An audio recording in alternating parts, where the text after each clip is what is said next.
kallon mu assalamu alaikum, barkanmu da yammaci, sannan mu da kasancewa da gidan talabijin na NTA Kano.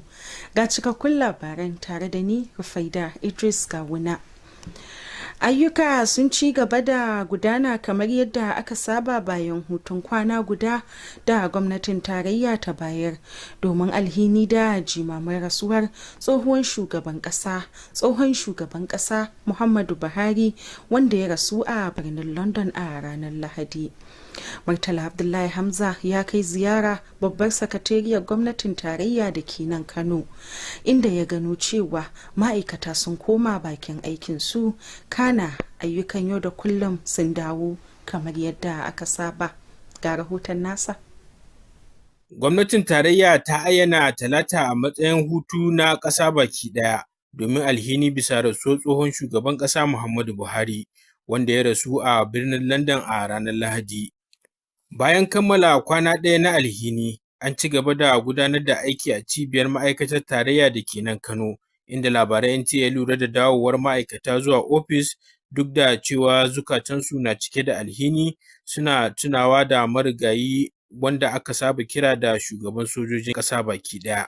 Wasu daga cikin ma'aikatan gwamnati da suka tattauna da labaran NTA sun bayyana aniyarsu na ci gaba da aikinsu daga inda suka tsaya, tare da addu'o'i domin samun rahamar Allah ga marigayi tsohon shugaban ƙasa.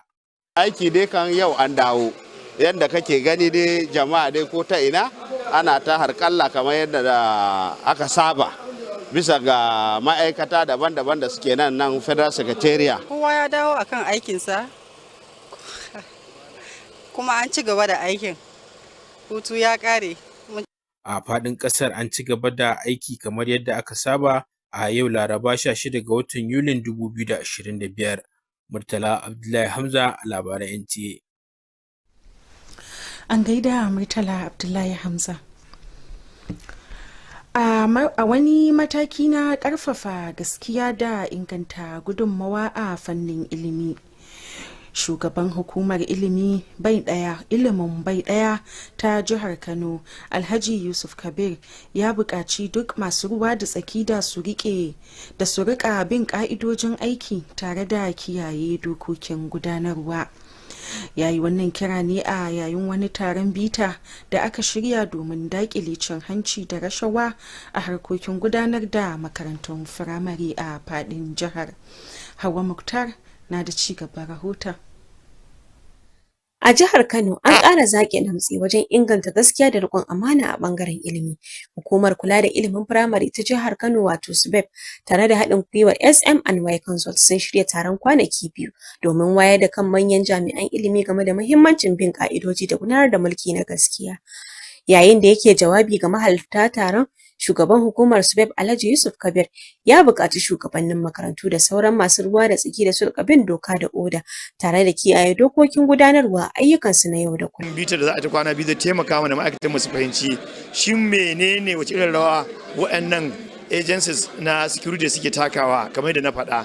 A nasa ɓangaren, kwamishinan hukumar yaƙi da cin hanci da rashawa da sauran laifuka masu nasaba da haka wato ICPC ya gabatar da cikakken bayani game da asalin cin hanci da rashawa, inda ya jaddada buƙatar bin doka da ƙa'ida a cikin hukumomi. Ya kuma gabatar da dabarun da za su taimaka wajen magance munanan ɗabi'u a fannin ilimi. Waɗanne dokoki ne suka hana karɓar cin hanci da rashawa a Najeriya? To dokokin suna da yawa, akwai kamar hukumarmu, akwai Code of Conduct Bureau, akwai EFCC, akwai Nigerian Financial Intelligence Unit, duka kowa kuma da aikin shi daban, saboda a kawar da cin hanci da karɓar rashawa a ƙasar nan. Gaskiya mun karu musamman akan wannan shi code of conduct da aka yi magana, da kuma shi akan wannan physical law ɗin da aka faɗa, da kuma shi kansa abubuwan da suka shafi corruption wanda gaskiya abubuwan da suke kawowa kuma shine rashin sani. A yau din nan muke sanin abubuwa wanda wasu ma za ka ga kana kwatankwacin ka aikata su amma baka san laifuffuka ba ne.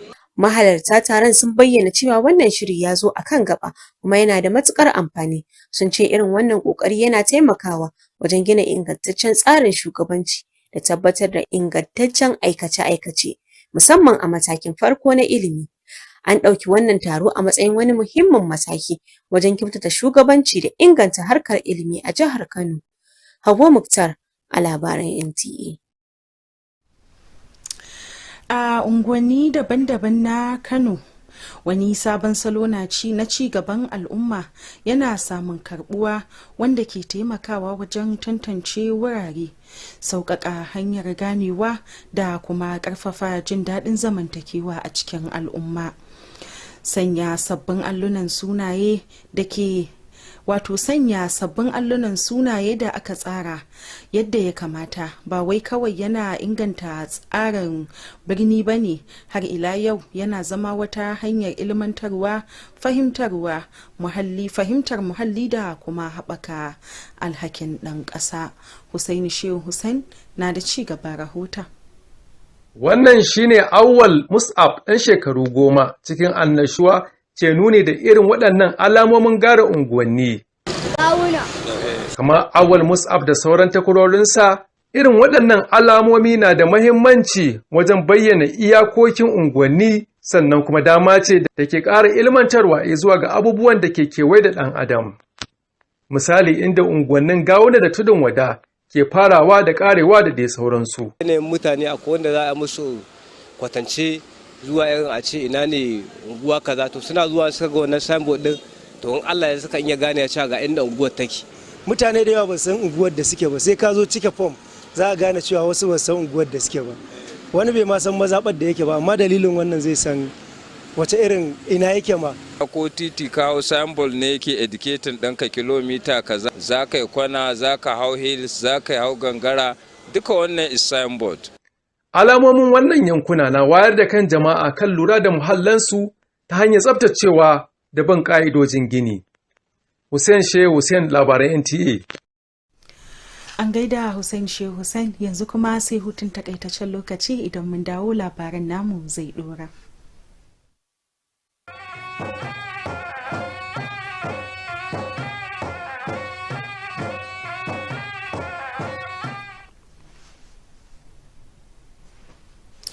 Barkanmu da dawowa.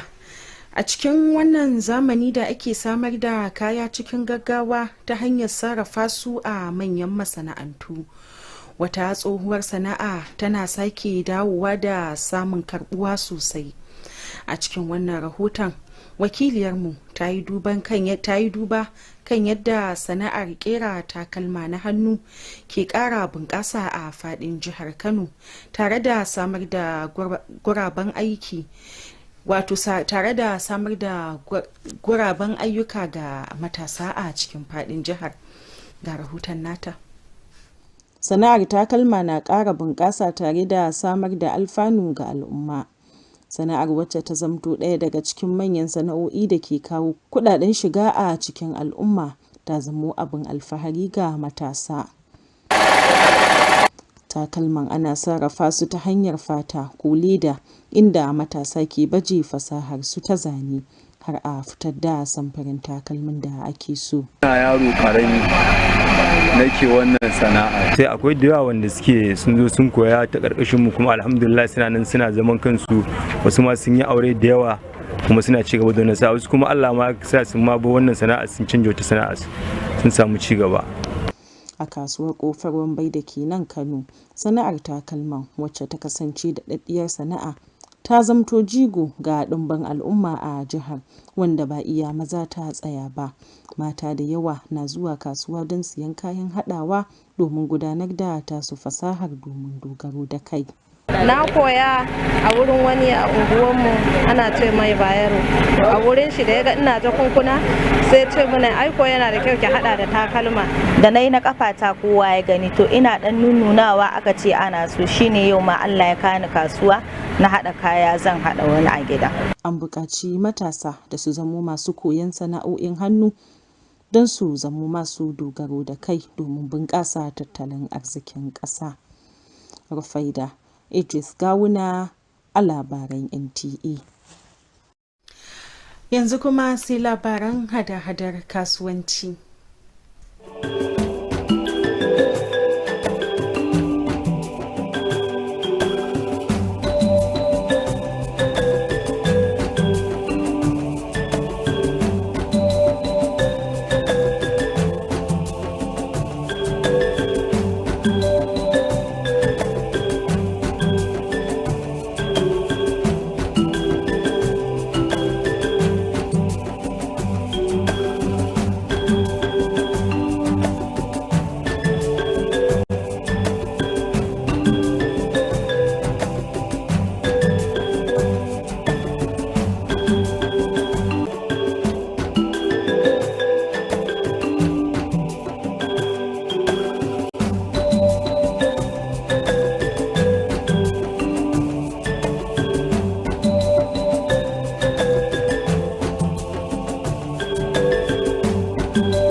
Yanzu kuma sai labaran wasanni.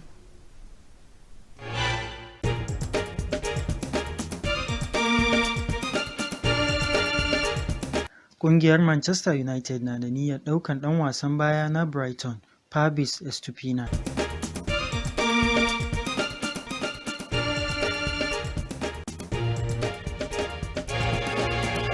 Liam Dawson ya maye gurbin Shuaib Bashir a cikin tawagar Ingila da za ta kara da India a wasan gwaji na 4 a filin wasa na Old Trafford.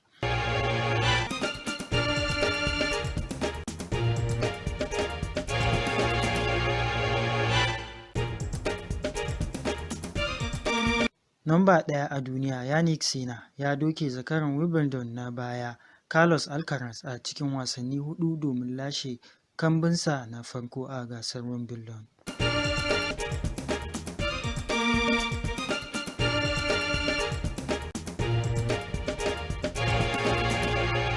An shaidawa Liverpool cewa Alexander Isak ba na siyarwa ba ne.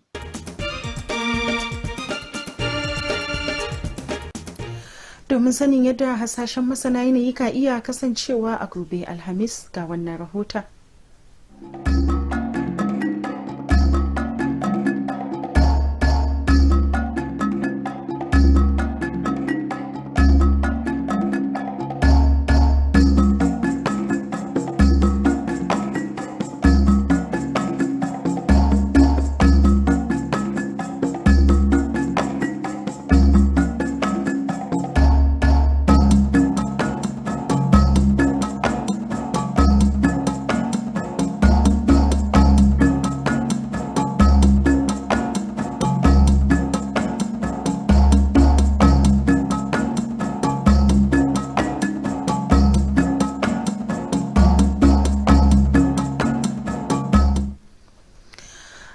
Da ake shiga damuna yana da muhimmanci a duba makwabta, tsofaffi, yara da kuma masu zama a sansanin wucin gadi.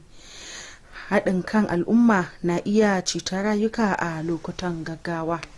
Duka-duka a nan muka kawo ƙarshen labaran namu na yau, nake cewa bisalam.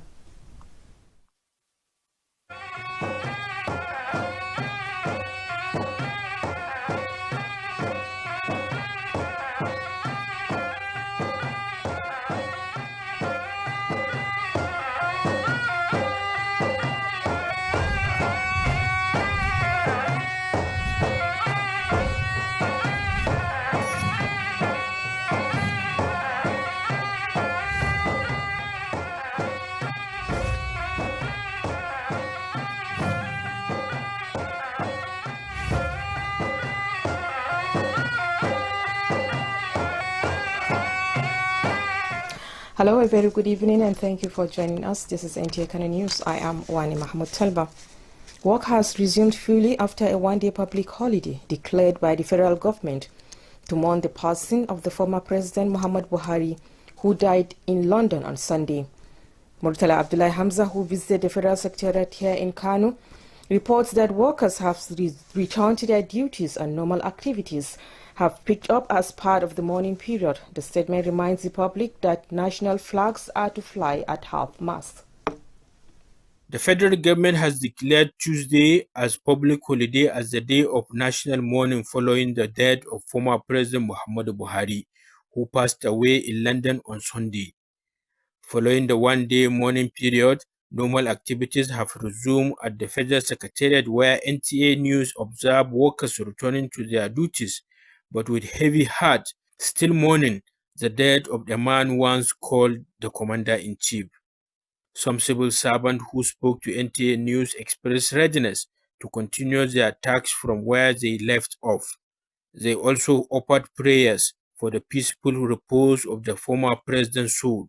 As you can see, the Secretariat is fast booming for resumption.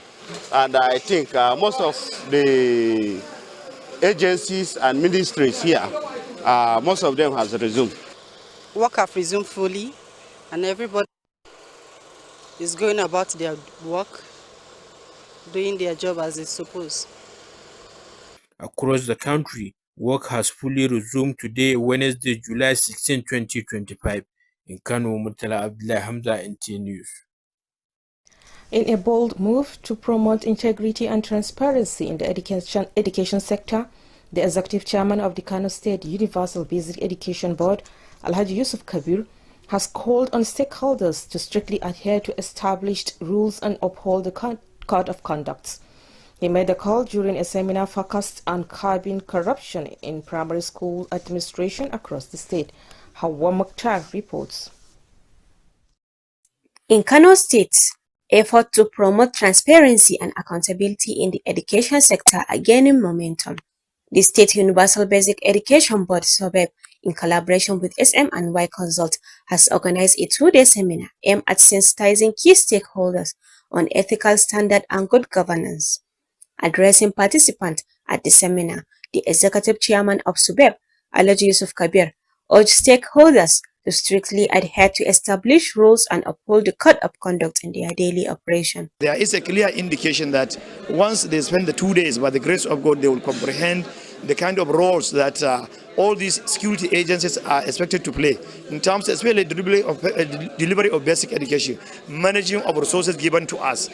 In a similar vein, the Commissioner of the Independent Corrupt Practices and Other Related Offences Commission, ICPC, delivered a comprehensive presentation on the fundamental of corruption. He highlighted the need for institutions to embrace compliance and offered practical strategies to curb unethical practices in the education system. Is to enlighten the participant about the laws, all the laws that prohibit corruption in Nigeria, like the Corrupt Practices Act, the EFCC Act, the Money Laundering Act, the Nigerian Financial Intelligence Unit, and they really appreciate. There's a lot of things that we don't know. We are just hearing from the person, and this will definitely improve our system. Participants at the seminar described the initiative as timely and necessary.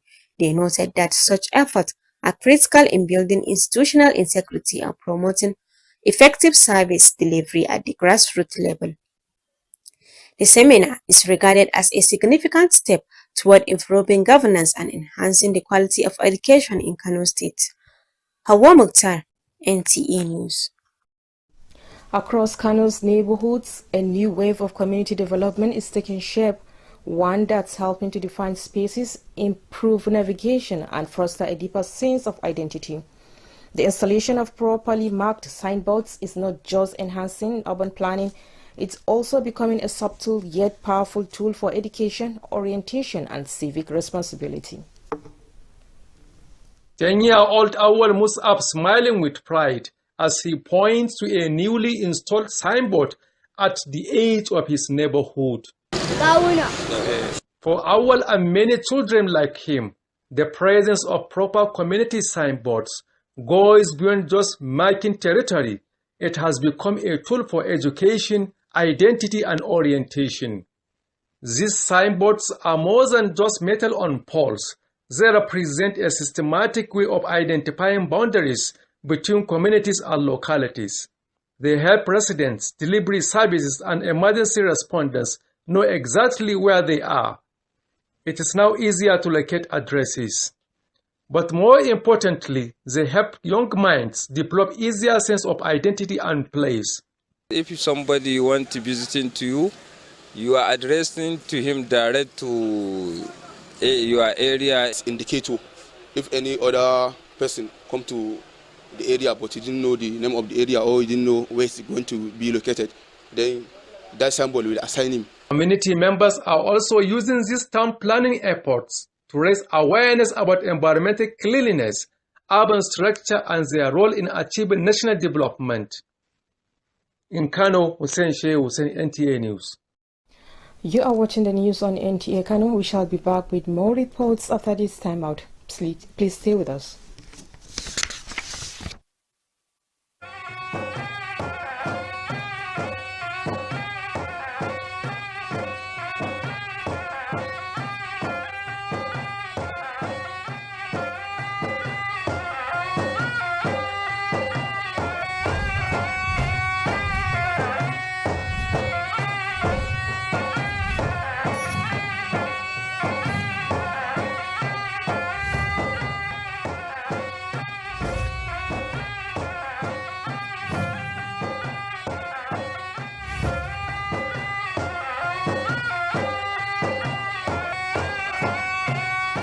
Thank you for staying with us, and now to business news.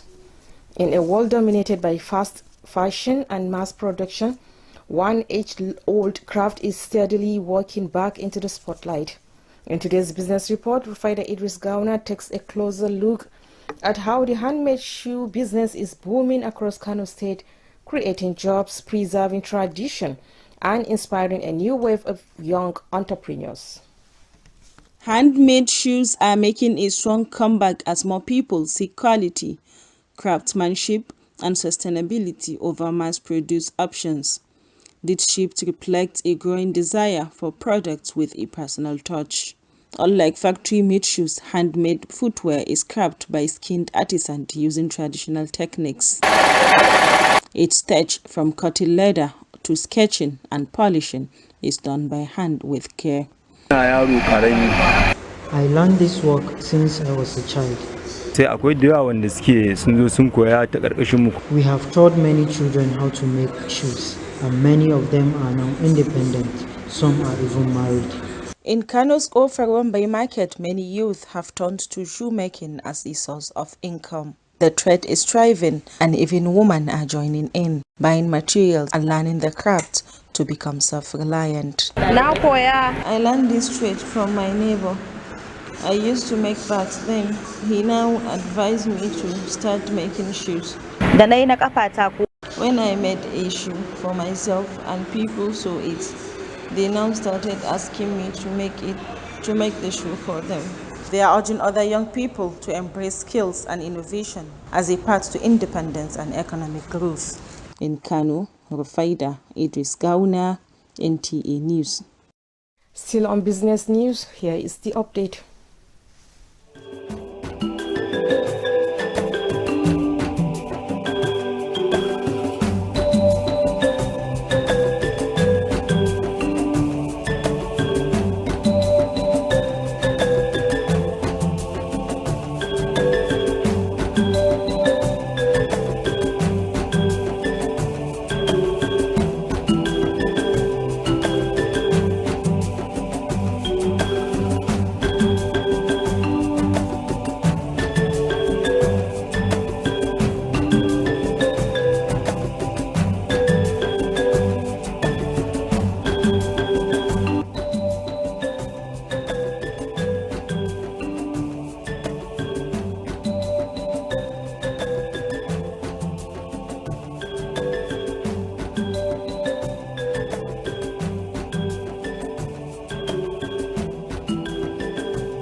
Now moving to our sports studio, where our correspondent is standing by with latest happenings in the world of sports.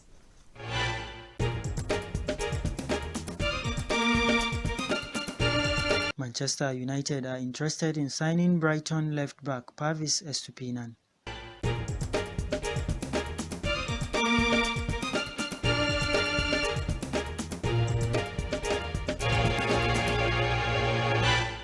Liam Dawson has replaced Shoaib Bashir in the England squad for the crucial fourth test against India at Old Trafford.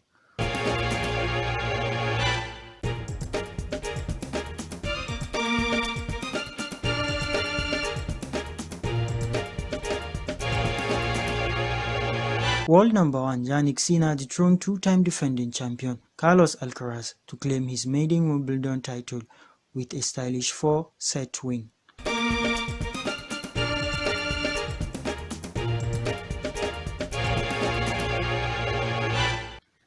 Liverpool have been informed that Alexander Isak is not for sale.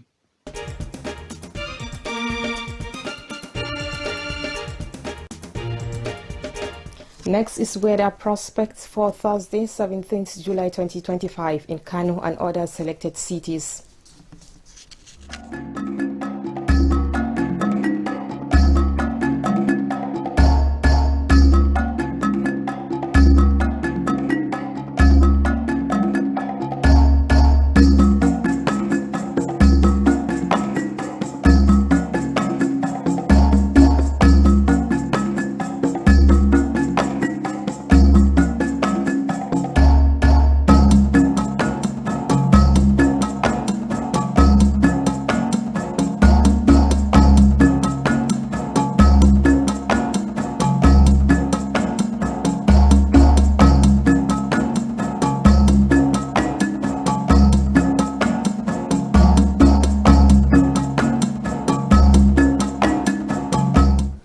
And to end the news, here is a quick reminder. As the rain returns, it is important to check on elderly neighbors, children, and those living in makeshift shelters. Community support can be life-saving during emergencies. And that's our package. Thank you for watching. Do have a lovely night rest.